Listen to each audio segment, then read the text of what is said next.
परवाह देश की मैं अब एक ऐसी खबर जो पहचान छिपाकर लव जिहाद करने वालों के लिए बड़ी चेतावनी है। हम आपको दिखाएंगे एक तस्वीर। वो तस्वीर है एक शख्स की जिसका नाम है मोहम्मद आलिम।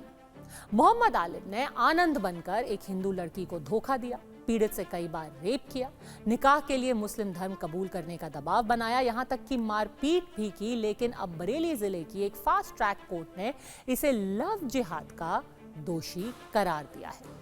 बार बार ये कहा जाता है कि लव जिहाद जैसी कोई चीज नहीं है, लेकिन अदालत ने कहा कि ये लव जिहाद है और आलिम लव जिहाद का मुजरिम है। उसको उम्र कैद की सजा सुनाई गई है, साथ ही 1 लाख रुपए का जुर्माना भी लगाया गया है। आलिम के पिता साबिर को भी 2 साल जेल की सजा सुनाई गई है। कोर्ट के जज रवि कुमार दिवाकर ने फैसले में गंभीर टिप्पणी की। उन्होंने इसे लव जिहाद के जरिए अवैध धर्म परिवर्तन का मामला बताया।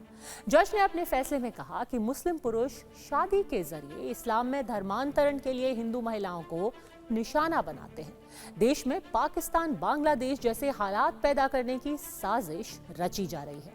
लव जिहाद के लिए बड़ी मात्रा में पैसा चाहिए होता है, ऐसे में फॉरेन फंडिंग से भी इनकार नहीं किया जा सकता और जज ने इस फैसले की कॉपी मुख्य सचिव और डीजीपी को भी भेजने का आदेश दिया है। ये पूरा मामला आखिर है क्या, ये अदालत तक पहुंचा कैसे और आलिम ने कैसे आनंद बनकर हिंदू लड़की के साथ धोखा किया, उसकी हिस्ट्री देखना भी जरूरी है। बरेली का यह मामला 2022 का है। तब आलिम ने आनंद बनकर एक हिंदू लड़की से दोस्ती की। आलिम हाथ में कलावा बांधता था और मस्जिद भी जाता था, मंदिर भी जाता था, माफ कीजिए। पीड़ित कंप्यूटर कोचिंग करने जाती थी जहां आलिम उसका पीछा करता था।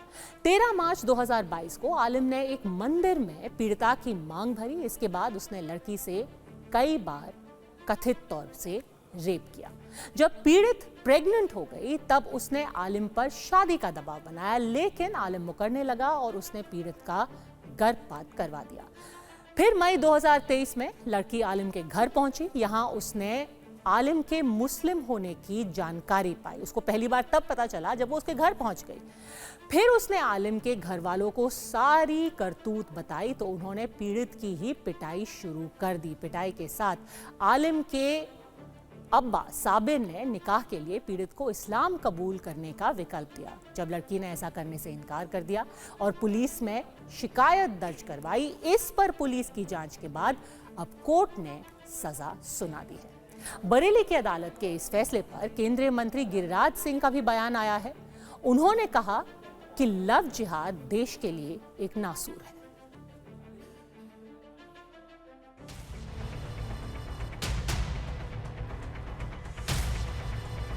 आज उसमें अभियुक्त की 376 2N 323 504 में उम्र कैद की सज़ा सुना दी गई है। साथ में उसके पिता रफ़ीक और साबिर की भी 2 साल की सज़ा हुई है और 1 लाख रुपए जुर्माना लगाया गया है। ये घटना हुई और आज माननीय न्यायालय FTC फर्स्ट श्रीमान जज रवि दिवाकर जी ने ये फैसला सुनाया है। जनपद बरेली ने आज अभियुक्त नंबर 1 मोहम्मद आलिम सन ऑफ साबिर को आजीवन कारावास व 1 लाख रुपए के अर्थदंड से दंडित किया है। वह अभियुक्त नंबर 2 साबिर को 2 वर्ष सश्रम कारावास के दंड से दंडित किया है। कोर्ट का आया हुआ वर्डिक्ट देश के उस नापाक हरकत जो मुसलमानों द्वारा की जा रही है उसको उजागर किया गया है।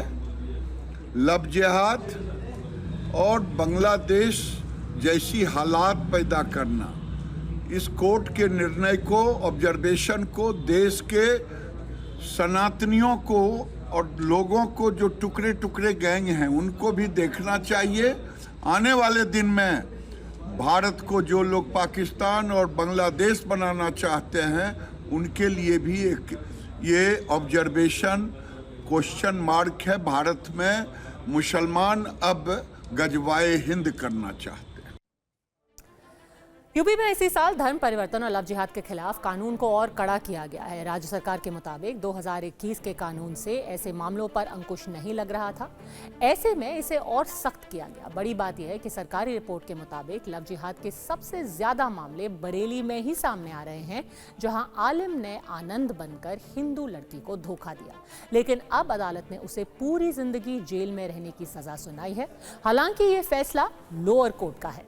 ऐसे में दोषी के पास हाई कोर्ट और सुप्रीम कोर्ट में जाने का विकल्प है, लेकिन निचली अदालत ने अपने फैसले में जो बातें कही हैं वो बेहद गंभीर हैं, उन्हें नजरअंदाज भी नहीं किया जा सकता।